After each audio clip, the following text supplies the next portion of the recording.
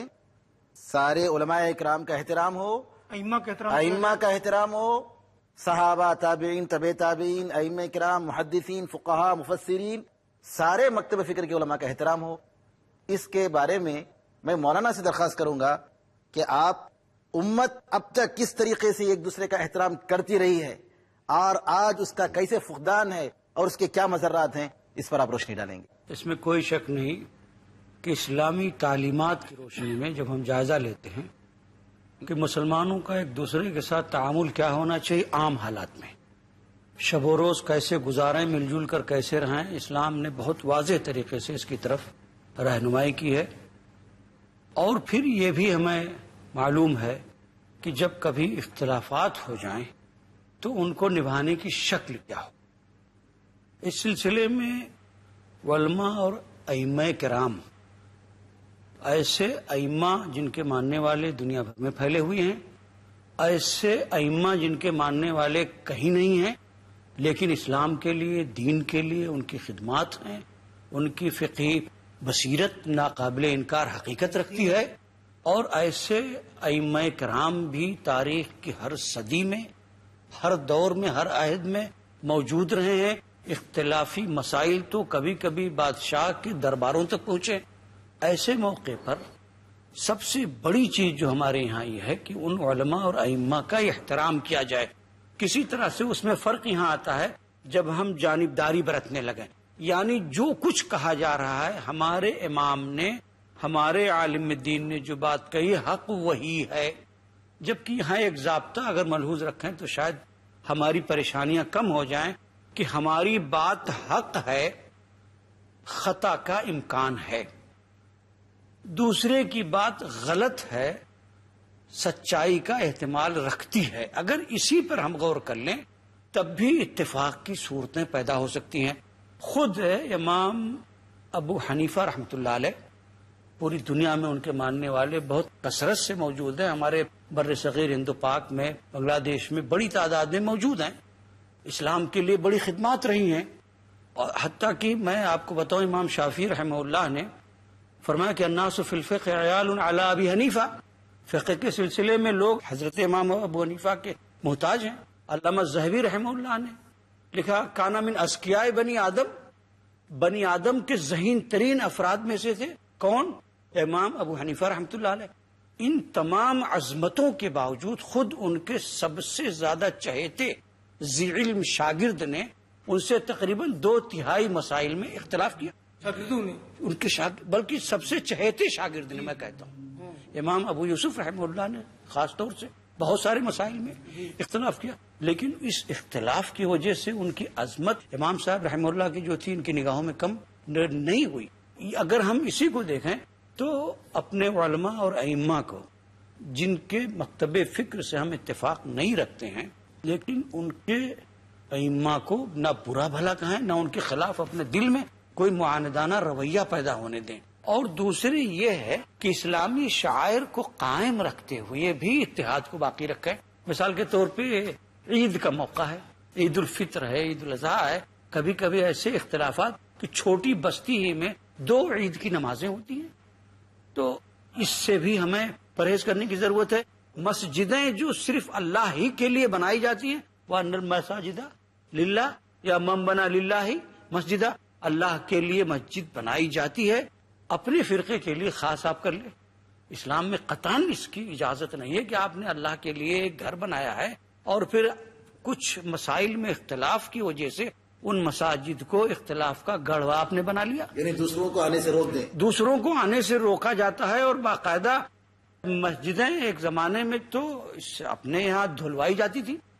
کہ صاحب ہمیں آپ کے اس سے اتفاق نہیں، ہم آپ کو اسلام میں دائرے سے خارجی مانتے ہیں، جبکہ وہ بھی لا الہ الا اللہ اور محمد رسول اللہ کا اقرار کرنے والے لوگ ہیں۔ تو یہ وہ مظاہر ہیں جو امت کو ہر طرف سے دبا کر کے رکھ دیا کہ امت ابھر نہیں پا رہی خود آپسی اختلافات کی وجہ سے۔ ایسے ہی آپ مدارس میں دیکھیں، کچھ ایسی تعلیمات دی جاتی ہیں، کبھی کبھی ایسا محسوس ہوتا ہے کہ مکتب میں جو کتابیں پڑھائی جاتی ہیں، یعنی ایک 7 سال 8 سال کا 9 سال 10 سال کا بچہ جاتا ہے تو باقاعدہ دوسرے فرقے کے لوگوں کو نام لے لے کر کے لکھ دیا گیا ہے کہ ان کا تعلق دین اسلام سے گویا تھا ہی نہیں، کسی اور غیر مذہب کے ماننے والے تھے۔ تو اب مدارس میں اگر یہ جذبہ پیدا کر دیا جائے گا تو کل وہ بچہ جب اپنے سماج میں کوئی حیثیت کا مالک ہوگا تو اس کے فکر و خیال میں تبدیلی کیسے آ پائے گی؟ اس لیے مساجد کو بھی بچایا جائے، مدارس کو بھی بچایا جائے، اور سارے علماء کا احترام کیا جائے، سب لوگوں کا جزاک اللہ خیر، بہت احترام کیا جائے جو ہے۔ بہت خوب آپ نے فرمایا۔ میں مولانا رضا اللہ عبد الکریم صاحب سے 1 منٹ کے لیے، چونکہ ہمارا وقت ختم ہو رہا ہے، 1 منٹ کے لیے براہ کرم یہ بتائیں کہ ہندوستان میں مسلمانوں کا تحفظ برقرار رکھنے کے لیے عملی کیا صورتیں ہو سکتی ہیں،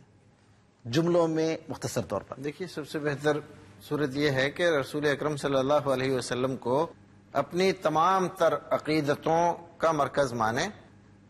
سارے علماء کرام کا دل کی گہرائیوں سے احترام کریں، اور اگر مسائل میں اختلاف ہے تو اس کو بے عزتی یا بے حرمتی کا سبب نہ گردانیں، کیونکہ اختلاف کا اگر ہم اس کو نام دے دیں گے کہ یہ بے حرمتی ہے تو کوئی آدمی باقی نہیں بچے گا کہ وہ آدمی صحیح ہے، کیونکہ سارا ایک دوسرے سے مسائل میں مختلف ہیں، تو اس کو ایسا نہ مانیں۔ دوسری بات یہ ہے کہ جہاں تک ممکن ہو سکے ایک دوسرے کو گوارا کرنے کی کوشش کریں، کم سے کم اگر اور کچھ نہ کر سکیں تو اپنے بقا و تحفظ کے لیے سیاسی طور پر ایک جہت اختیار کر کے اور ملی مفاد کے لیے ایک پلیٹ فارم پہ جمع ہونے کی کوشش کریں، آپس میں ایک دوسرے کو کافر بتا کر الگ الگ کر کے اور پھر کافروں کی گود میں جا کر پناہ لینے کی کوشش یہ کسی طرح مستحسن نہیں قرار دی جا سکتی، اس سے بچنا چاہیے۔ جزاکم اللہ خیرن، بہت اللہ تعالیٰ آپ لوگوں کو جزائے خیر دے۔ ایک ہو جائیں تو بن سکتے ہیں خورشید مبین، ایک ہو جائیں تو بن سکتے ہیں خورشید مبین، ورنہ ان بکھرے ہوئے تاروں سے کیا بات بنے۔ ناظرین، آپ تمام حضرات کا شکریہ، اللہ تعالیٰ سے دعا کیجئے اللہ تعالیٰ امت کو ایک بنائے۔ اللہم الف بین قلوبنا واصلح ذات بیننا واہدنا سبل السلام ونجنا من الظلمات الى النور، آمین یا ارحم الراحمین، والسلام علیکم ورحمۃ اللہ وبرکاتہ۔